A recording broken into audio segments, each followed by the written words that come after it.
Hello everyone, welcome to Priyanka NET classes. मेरा नाम है प्रियंका नाथानी एंड मैंने रिसेंटली ही 2020 में अपना नेट एंड जेआरएफ क्रैक किया हुआ है कॉमर्स सब्जेक्ट से अपने पहले ही अटेम्प्ट में 99.55 परसेंटाइल के साथ। सो बेसिकली आज के इस लेक्चर में हम लोग पेपर 1 का टीचिंग एप्टीट्यूड का यूनिट कंटिन्यू करने वाले हैं। टीचिंग एप्टीट्यूड का ये लेक्चर नंबर 9 है। सो अगर आप में से किसी ने फर्स्ट 8 लेक्चर्स को मिस किया है तो आप क्या कर सकते हैं, मेरे ही इस YouTube channel Priyanka NET classes पे जाके टीचिंग एप्टीट्यूड का प्लेलिस्ट मिल जाएगा आपको। प्लेलिस्ट सेक्शन में आप वहाँ से जाके फर्स्ट 8 लेक्चर्स को कवर कर सकते हैं।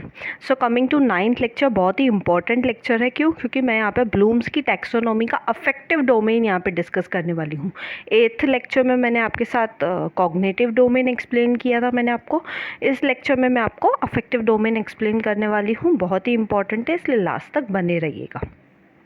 सो अफेक्टिव डोमेन बेसिकली क्या होता है कि आपकी फीलिंग्स, आपकी इमोशंस एज अ स्टूडेंट, आपकी क्या फीलिंग्स है, आपके क्या इमोशंस है, आप कितने इमोशनली इंटेलिजेंट हैं, ये पूरा बेसिकली इस डोमेन में कवर होता है। यानी यहाँ पे हम लोग किसकी बात करते हैं, आपका एटीट्यूड कैसा है, आपके इमोशन कैसे हैं, आपकी फीलिंग्स कैसी है, पूरा का पूरा डोमेन इसी चीज़ से इर्द गिर्द घूमता रहता है। और बेसिकली ब्लूम ने यहाँ पे कितने डोमेन, इस अफेक्टिव डोमेन में भी ब्लूम ने अंदर यहाँ पे कितने डोमेन्स या कितने लेवल्स दिए हैं, टोटल 5 लेवल्स दिए हैं अफेक्टिव डोमेन के अंदर। अब वो लेवल्स क्या है, 5 लेवल्स है बेसिकली, जिसको आप लोग याद कैसे रखोगे, R square VOC। R square में R stands for receiving, responding, then valuing, फिर organization, then characterization। अब ये होता क्या है, हम एक एक करके इनको समझते हैं। सबसे पहले तो रिसीविंग। ब्लूम के हिसाब से आप कोई भी चीज़ को फील करने के टाइम पे पहले तो आप उसको क्या करते हो, फील करने से पहले उस चीज़ को रिसीव करते हो। यानी कुछ स्टिमुलस आता है, कुछ बाहर से फोर्स आएगा, तभी ही तो आप उस चीज़ को रिसीव करोगे। नेक्स्ट आप उसे रिसीव करके उस चीज़ को आप क्या करते हो, उसके अकॉर्डिंग रिस्पॉन्ड करते हो। जैसे आप गिर गए तो आपने रिसीव किया, आपने देखा कि आप गिर गए, आपको लगा है कहीं ना कहीं, तो आपको जहाँ पे लगा होगा आपकी बॉडी में, उसके अकॉर्डिंग आपके क्या करेगी, रिस्पॉन्ड करेगी। रिस्पॉन्ड करने के बाद आप उस चीज़ को क्या करने लगते हो, वैल्यू करने लगते हो। कहीं ना कहीं एक बार आपको किसी बॉडी पार्ट पे लग गया तो आपको वो वैल्यू आ जाती है उस बॉडी पार्ट की। कहीं ना कहीं आपको समझ में आ जाता है कि एक एक बॉडी पार्ट हमारे लिए कितना इम्पोर्टेंट है।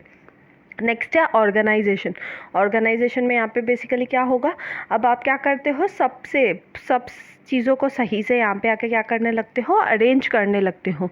यानी बेसिकली यहाँ पे आप क्या कर लेते हो, आपकी जो फीलिंग्स है, इमोशंस है, नेक्स्ट टाइम अगर आपके साथ सेम सिचुएशन होती है तो आप पहले से, जब आपके साथ पहले ये चीज़ हुई थी, उससे आप क्या करोगे, बेटर रिस्पॉन्ड करोगे यहाँ पे। यानी आप ऑर्गेनाइज हो जाते हो, पहले से ही प्रिपेयर्ड हो जाते हो। एंड लास्ट है कैरेक्टराइजेशन यानी किसी चीज़ को इंटरनलाइज कर देना, किसी चीज़ को अपना पार्ट ही बना देना। जैसे कि अगर आपको एक बार लग गया, अब सेकेंड टाइम आपको लगेगा, तो वो चीज़ आपने पहले भी एक्सपीरियंस की है, तो कहीं ना कहीं वो आपका पार्ट ही है। यानी आपने वो चीज़ को कैसे एक्सपीरियंस किया था वो अब आपको पहले से पता है कहीं ना कहीं, तो अब क्या करोगे, आप पहले से बेटर प्रिपेयर रहोगे। साथ ही साथ आप हो सकता है नेक्स्ट टाइम उस सेम सिचुएशन को क्या कर सको, लगने से पहले ही आप खुद को बचा पाओ। यानी ऑटोमेटिकली आपने उसको क्या कर लिया, कैरेक्टराइज कर लिया यानी इंटरनलाइज कर लिया अपने अंदर। उस चीज़ के अगेंस्ट आपने क्या कर लिया, एक प्रोटेक्टिव वॉल बना लिया, या उस चीज़ को अपने तरीके से हैंडल करना सीख लिया इमोशनली। तो वो होता है कैरेक्टराइजेशन। आपसे पेपर में कई बार अफेक्टिव डोमेन का सीक्वेंस पूछा जाता है, तो वो सीक्वेंस क्या है, R स्क्वायर VOC से आप उसको याद रखिए। Receiving, then responding, then valuing, next है organization and last है characterization.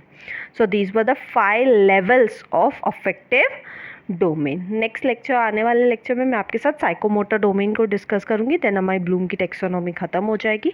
सो थैंक यू, मिलते हैं नेक्स्ट वीडियो में। अगर आपको वीडियो अच्छा लगा तो प्लीज़ लाइक कीजिए, कमेंट करके मुझे ज़रूर बताइए, ज़्यादा से ज़्यादा लोगों तक शेयर कीजिए, बिकॉज नॉलेज बांटने से ही बढ़ता है। एंड सब्सक्राइब कीजिए, बिकॉज आप जब तक सब्सक्राइब नहीं करेंगे आपको मेरे डेली वीडियो लेक्चर्स का बेनिफिट नहीं मिलेगा। मिलते हैं नेक्स्ट वीडियो में, till then bye bye, take care.